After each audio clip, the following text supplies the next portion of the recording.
Fala pessoal, tudo bem? Então, nessa aula aí, a gente vai abordar o capítulo 2 da apostila 1, que fala sobre os tecidos vegetais. Então, primeiro vamos entender o que são esses tecidos, né? Existem tecidos vegetais e também existem os tecidos animais. Os tecidos são um conjunto de células que elas vão trabalhar para desenvolver uma determinada função. Então, como a gente tem isso nos animais, a gente tem isso também nos vegetais. E para começar a falar sobre os tecidos, a gente vai falar primeiro sobre os tecidos de formação ou tecidos meristemáticos, ok? Esse tipo de tecido é um tipo de tecido que vai apresentar uma grande quantidade de mitoses, né? A gente já viu que na mitose você tem duplicação celular, você aumenta a quantidade de células, e isso está relacionado exatamente com o fato de que esse é o tecido que faz o vegetal crescer. Ok? Então, nos meristemas, a gente pode separar em dois tipos. A gente tem o que a gente chama de meristema primário e o meristema secundário, tá? Então, voltando um pouquinho aí, a principal característica dos tecidos de formação ou tecidos meristemáticos é a grande capacidade de multiplicação. Então, é uma grande capacidade de fazer mitoses aí, ok? Então, o primeiro tipo de tecido meristemático que a gente vai ver é o meristema primário. Então, esse tipo de meristema, a gente vai encontrar ele em duas regiões, que é o ápice das raízes e o ápice dos caules. Então aqui, ó, a gente tem uma raiz e aqui a gente tem a pontinha do caule, ok? Então nesses dois lugares a gente vai encontrar bastante desse tipo de tecido. Por quê? O tecido meristemático do tipo primário, ele vai ser responsável pela elongação da planta, ou seja, pelo crescimento da planta em comprimento. Então vai deixar a planta cada vez maior. Então, se você olhar aqui essa primeira imagem, né, do lado esquerdo, que é o da raiz, a gente está vendo aqui uma partezinha chamada de coifa. Tá vendo aqui embaixo? Essa partezinha aqui chamada de coifa é como se fosse uma proteção que a gente vai encontrar para essas células de meristema, exatamente porque elas são células que estão fazendo bastante mitose, são células muito importantes aí para o vegetal, ok? E aqui do lado a gente tem a parte de cima, onde também vão acontecer muitas mitoses. Então aqui a gente tem um meristema apical, né, na raiz e na parte de cima do caule, para que ele possa aumentar de tamanho, para que ele possa se elongar, ok?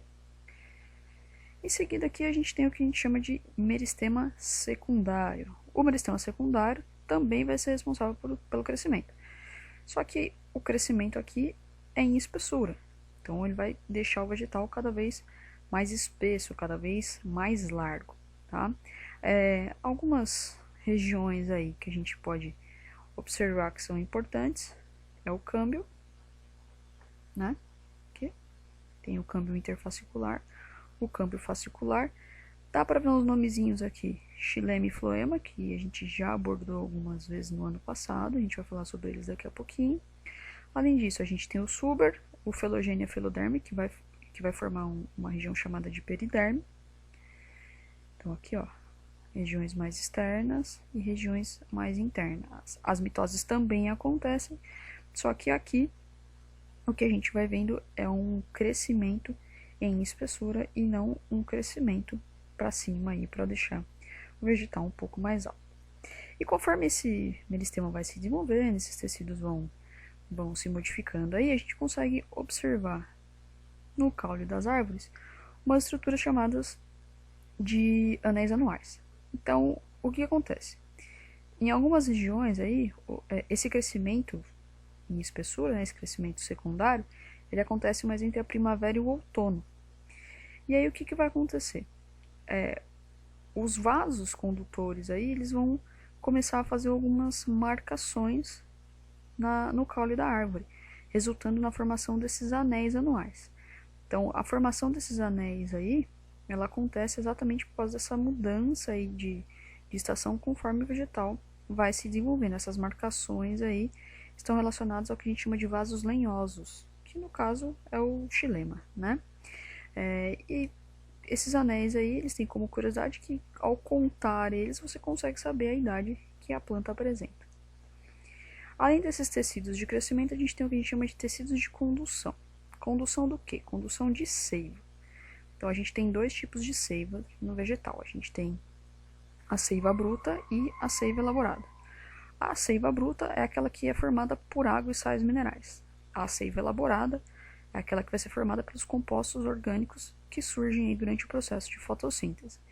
Cada uma dessas seivas é transportada por um tipo de vaso condutor diferente. Então, a gente tem dois tipos de vasos condutores de seiva, dois tipos de tecidos de condução de seiva, que a gente citou eles lá atrás, né? Que é o xilema, que a gente também pode chamar de lenho, e o floema, que a gente também pode chamar de liber. Então, é um vaso lenhoso e um vaso liberiano. Então, se a gente observar aqui o esquema, a gente consegue ver que o xilema é um vaso mais interno do que o floema. Ok? Então, em relação ao floema, o xilema é um pouquinho mais para dentro. Então, o que esse xilema faz? O xilema é o vaso condutor responsável pela condução da seiva bruta.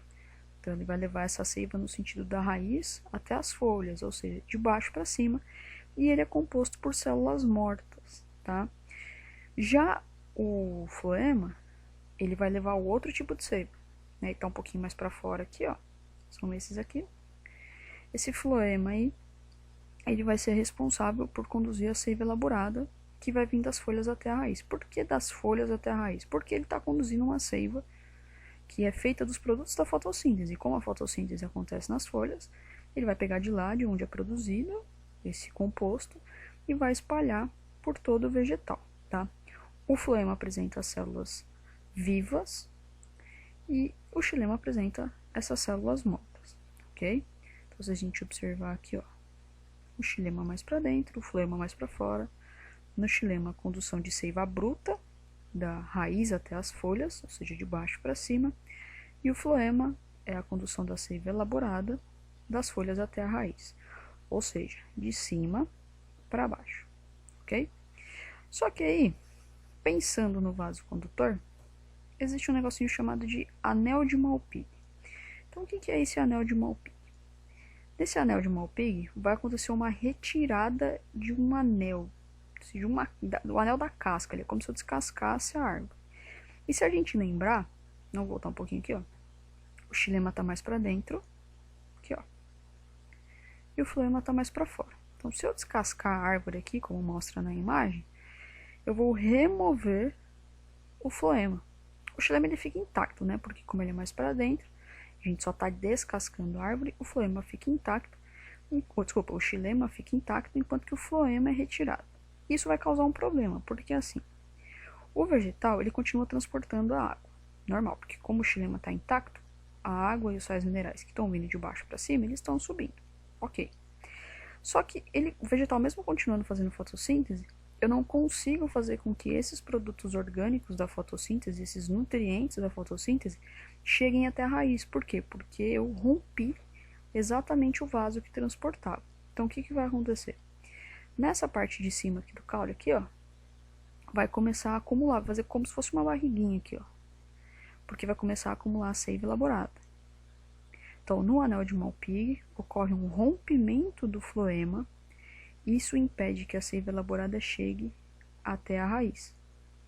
O xilema ele permanece intacto e a água continua sendo transportada. Só que, como a raiz vai deixar de receber esses nutrientes da fotossíntese, a raiz vai acabar morrendo. E quando a raiz acabar morrendo, não adianta o xilema estar intacto ou não, o vegetal também vai morrer, ok? Então, quando se faz um anel de Malpighi, você rompe um dos vasos condutores, que no caso é o vaso mais externo, o floema, e impede aí o transporte da seiva elaborada no vegetal, ok? O próximo tipo de tecido que a gente tem aí são tecidos de sustentação. Então, vamos fazer como se fosse uma comparação. A gente viu ali os tecidos de transporte, os tecidos de condução, que poderiam ser com os nossos vasos sanguíneos, né, nossas veias, nossas artérias, o xilema e o floema. E agora a gente vai para os de sustentação, que poderiam ser os nossos ossos aí, né? Então, os tecidos de sustentação que a gente tem, colênquima, esclerênquima e parênquima, a gente vai focar primeiro nesses dois aí, que são o colênquima e o esclerênquima. O colênquima, ele é um tipo de tecido que ele vai apresentar células vivas, né? Que é esse aqui de cima, o que está mais em roxinho, ok? E ele vai dar sustentação aí para o nosso vegetal. A gente encontra bastante ele nas nervuras das folhas, né? Então vamos olhar aqui do ladinho aqui, ó. Tem uma folhinha aqui. Já devem ter visto que tem como se fossem uns fiozinhos, né? Esses fiozinhos das folhas são chamados de nervuras. Aqui a gente encontra bastante colênquima, além do próprio pecíolo, que é esse cabinho aqui que tem na folha, ok? Já o esclerênquima, ele tem um detalhezinho aqui. O esclerênquima, ele está cheio de uma substância chamada lignina, que está impregnado de lignina. Essa lignina, ela é impermeável, ou seja, ela não deixa a água passar. Então, o que acontece com essas células do esclerênquima? Elas acabam morrendo. Então, o colênquima tem células vivas e o esclerênquima tem células mortas, tá? O esclerênquima a gente também encontra ele nas nervuras das folhas. Tem alguns caroços, por exemplo, caroço de azeitona, caroço de pêssego, eles têm bastante desse tipo de tecido, que é o esclerênquima. As sementes, né, algumas cascas de nozes. E a principal diferença entre os dois: o colênquima tem as células vivas e o esclerênquima tem as células mortas, porque ele tem essa lignina que impermeabiliza as suas células e não deixa a água chegar até elas, ok? O próximo tecido aí é o parênquima, né? A principal função do parênquima é preencher espaço, é uma função de preenchimento. Só que alguns parênquimas eles são especializados, né? Então vamos olhar a figura aqui, ó. Então, essa parte de cima aqui, ó, é o próximo tecido que a gente vai falar, né? Que é a epiderme, né? Vamos um pouquinho mais para baixo aqui, ó. Então a gente tem um parênquima que a gente chama de parênquima palissádico, tá vendo? Que é esse aqui, ó, que ele tá bem juntinho. E a gente tem o que a gente chama de parênquima lacunoso. Então, o palissádico, as células são bem próximas umas das outras. No lacunoso aqui, ó, você tem um espaço entre eles. Então, aqui visivelmente você consegue separar um parênquima de outro. Os parênquimas que são especializados são chamados de amilífero, clorofiliano, aquífero e aerífero. O que é isso? Cada um deles vai ter uma reserva diferente aí, tá? Então, o parênquima amilífero, ele vai ser responsável por armazenar o amido. Então, o vegetal, ele vai fazer fotossíntese, né? Ele vai produzir glicose. Se eu tiver várias moléculas de glicose, eu vou formar uma substância chamada de amido. Esse amido, ele é um carboidrato de reserva do vegetal. Então, por exemplo, a batata tem bastante amido, né? Então, esse amido ele fica guardado dentro desse parênquima chamado de parênquima amilífero. Um outro tipo de parênquima que a gente tem aí é esse parênquima clorofiliano. Então, nesse parênquima, eu vou ter uma grande quantidade de cloroplastos, né? Eles vão armazenar bastante clorofila para poder realizar a fotossíntese. Então, isso aí está ligado direto com o processo de fotossíntese. O próximo é o parênquima aquífero, que ele vai reservar água. Então, imagina que você tem uma planta numa região onde ela tem pouca água disponível, ela vai ter um parênquima aquífero bem desenvolvido, para ela poder guardar a água ali para quando ela não estiver disponível no próprio ambiente, ela tem uma reserva dentro dela. E o último é o parênquima aerífero, que ele vai guardar ar dentro dele. Para que a planta vai guardar ar dentro dela? Isso acontece com as plantas que são aquáticas. Então, para elas poderem flutuar, elas enchem esses parênquimas aí com bolsinhas de ar, né, para ela poder ficar mais leve e poder flutuar aí em cima da água, ok? Então, amilífero reserva amido, o clorofiliano tem bastante clorofila, né, está relacionado ao processo de fotossíntese, o aquífero vai reservar água e o aerífero vai reservar ar. O próximo aí é o tecido de revestimento. Então, o tecido de revestimento ele é formado pela epiderme e pelos seus anexos. Então, a epiderme ela vai ter uma característica de células justapostas. O que são células justapostas? São células bem próximas umas das outras, porque como ele tem que revestir e proteger, ele não pode deixar qualquer coisa passar ali, né? Então, essas células são bem juntinhas, né, justapostas. Elas não vão ter cloroplastos, são células vivas e elas são achatadas, né? Então, elas são apertadinhas aí uma na outra. E essa epiderme aí vai ter os seus anexos, tá? Esses anexos, na verdade, são estruturas que estão associadas à epiderme. Cada uma tem a sua função. Uma função de defesa, uma função de controle de transpiração. Cada uma aí tem o seu papel, tá? Então, o primeiro que a gente vai procurar aí é a cutícula. Tá vendo aqui, ó? Tá bem pertinho aqui da superfície. Então, essa cutícula aí, ela é uma película bem fininha, né? ela vai ser produzida pelas próprias células da epiderme. Algumas podem ter um tipo de cera, né? Por que vai ter isso? Porque a cutícula tem como função evitar a perda de água, ela dá uma proteção contra a perda de água. Então, nesse caso aí, ela impede que o vegetal fique perdendo água pela transpiração, tá? Porque às vezes não vai ter muita água disponível. Essa cutícula reveste aí para ele não ficar perdendo água à toa, ok? Outro tipo de estrutura que pode aparecer são os pelos, né? Os pelos, eles têm diversas funções. Pode ter uma função de proteção também contra a transpiração, né? Para ele não ficar perdendo água. Ele pode ajudar no transporte das sementes, pelo vento aí, né? Ele ajuda a espalhar. Ele pode defender. Como assim defender? Por exemplo, na ortiga, né? Tem aqueles pelinhos ali que eles incomodam. Então, se alguém tentar encostar na planta ali, esses pelos eles vão causar uma reação ali que vai causar um certo incômodo. E aí vai se afastar e acabar protegendo o vegetal. Ou também ele pode estar relacionado com absorção. Então, você tem pelos lá na própria raiz do vegetal que ajudam a absorver, seja água, seja algum outro mineral que está presente ali, ok? Então, a função dos pelos aí é evitar uma transpiração em excesso, transportar algumas sementes, defesa e absorção. Outro tipo de estrutura que pode aparecer são os acúlios, né? A gente tem que tomar um cuidado aí, porque existem acúlios e existem os espinhos. A gente às vezes olha assim, acha que é tudo igual, mas na verdade não é. Os acúlios, eles são estruturas que visivelmente, né, lembram os espinhos, mas ele tem uma diferença. Eles soltam muito fácil, tá? Então, ele também tem uma função de proteção, mas você pode desprender ele, você pode destacar ele muito facilmente. Diferente, por exemplo, de um espinho de um limoeiro, de um espinho de um cacto, tá? E é espinho de verdade. No caso da rosa, aquilo que a gente chama de espinho, na verdade não é um espinho, porque ele solta muito fácil. A gente chama aquilo de acúlio, mas a função aí está relacionado com a proteção do próprio vegetal, ok?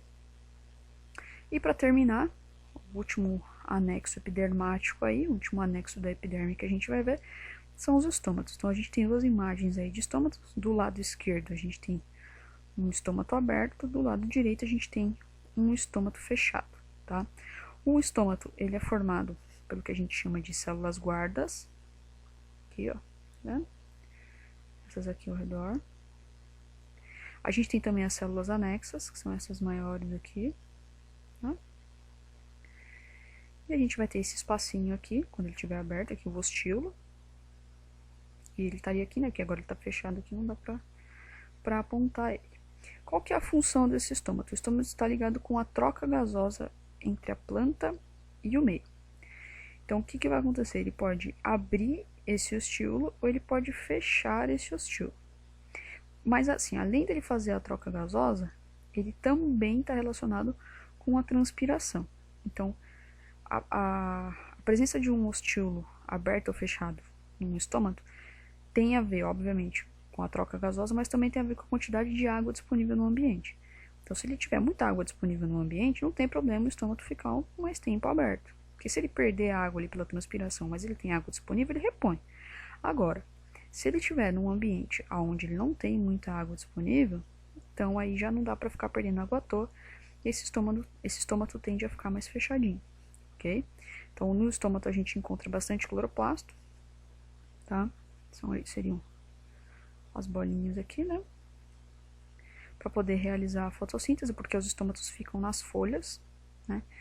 Então, ele vai ter essa relação com o processo de fotossíntese aí, e ele precisa levar em consideração não só a troca gasosa, mas também a quantidade de água disponível para que ele possa ficar aberto ou fechado. Ok, pessoal? Por hoje é só. Bons estudos para vocês.